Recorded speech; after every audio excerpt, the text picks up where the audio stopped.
Our worst fears about right-wing gun nuts targeting peaceful protesters is now confirmed.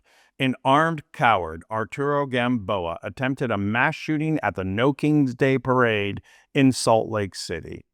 And now an innocent man is dead. I'm going to show the chilling footage of the mayhem and the capture of the suspect as we try and make sense of a story where the facts are both complicated and slow to come out. But one thing seems perfectly clear. This was a planned mass shooting, and it is a direct result of the lunatic gun culture that the right wing has been promoting and then washing their hands of for decades. The right wing has already pointed their fingers and labeled him Antifa because the suspect was marching with the crowd. After Minnesota and countless other politically motivated right-wing gun nut shootings, Republicans are desperate for a left-wing gun nut to go crazy so that they can say, see, both sides do it.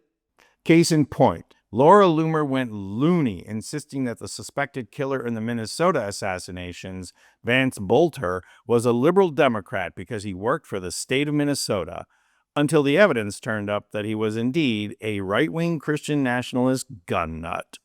There is little to no evidence about the political leanings and affiliations of Arturo Gamboa at this moment, but I'm here to tell you, whatever party affiliation or how he voted has nowhere near the impact on his planned mass murder as much as his obvious fascination and identification with right-wing gun nut culture. And here's the fact that the mainstream media ignores. There is no left-wing, paramilitary, cosplay, gun nut culture.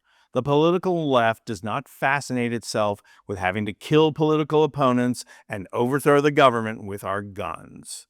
Are there people on the left who wouldn't shed a tear if Vladimir Putin and his like met with a violent end like karma demands? Yes, but do you see a political left paramilitary outfit parading like Kristi Noem? No. So can we just take a moment to talk about the enormous depth of stupidity, mental illness, and downright cowardice that it takes to shoot or harm unarmed protesters?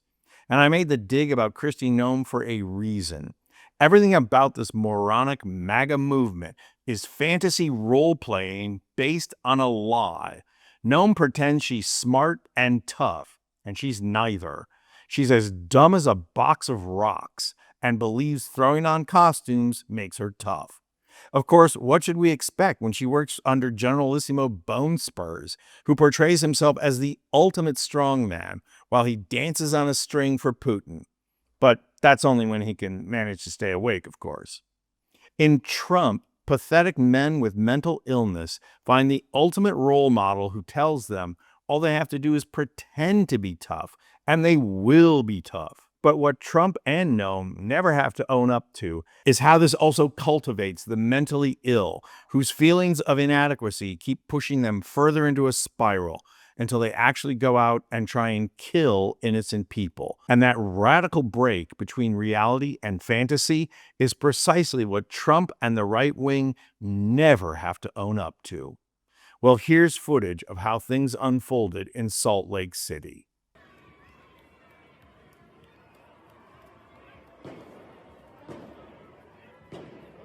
Oh my God, that's a gun.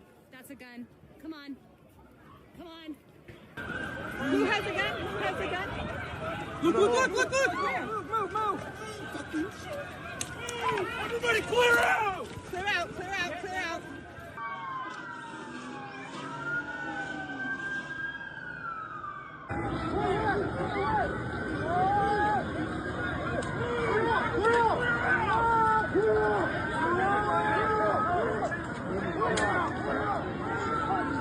Now, as the facts are becoming clearer, police are now saying that these gunshots came not from Gamboa, but from armed security who claim they saw Gamboa take out a rifle and begin pointing it towards the crowd.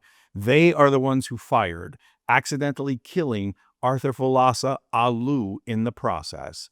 And talk about another thing you never see in the movies or hear the right wing talk about. When well-intentioned gun carriers fire at bad guys with guns, frequently they miss and innocent people get killed. Even so, one has to wonder how long it's going to take for the right to say The only thing that can stop a bad guy with a gun is good guys with a gun. I'm just hoping against hope I won't have to hear Cancun Cruz be the one to say it. And of course, it's total hypocrisy, because the other thing that can stop a bad guy with a gun is to make military assault rifles unavailable to all civilians to begin with. As the investigation into Salt Lake City continues to reveal more facts, one thing is certain. The right wing will not, under any circumstances, take a shred of responsibility for the violence that occurred this weekend.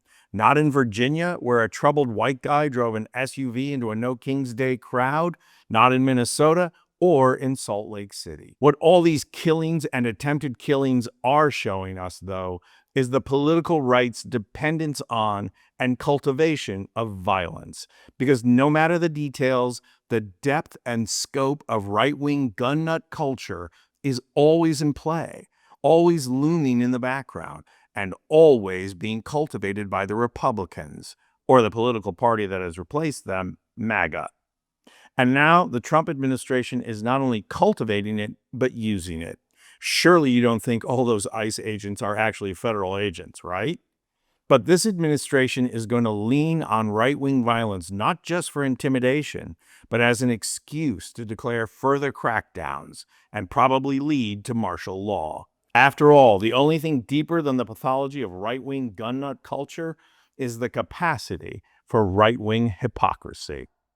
Reporting from Rome, I'm Anthony Vincent Gallo for Occupy Democrats.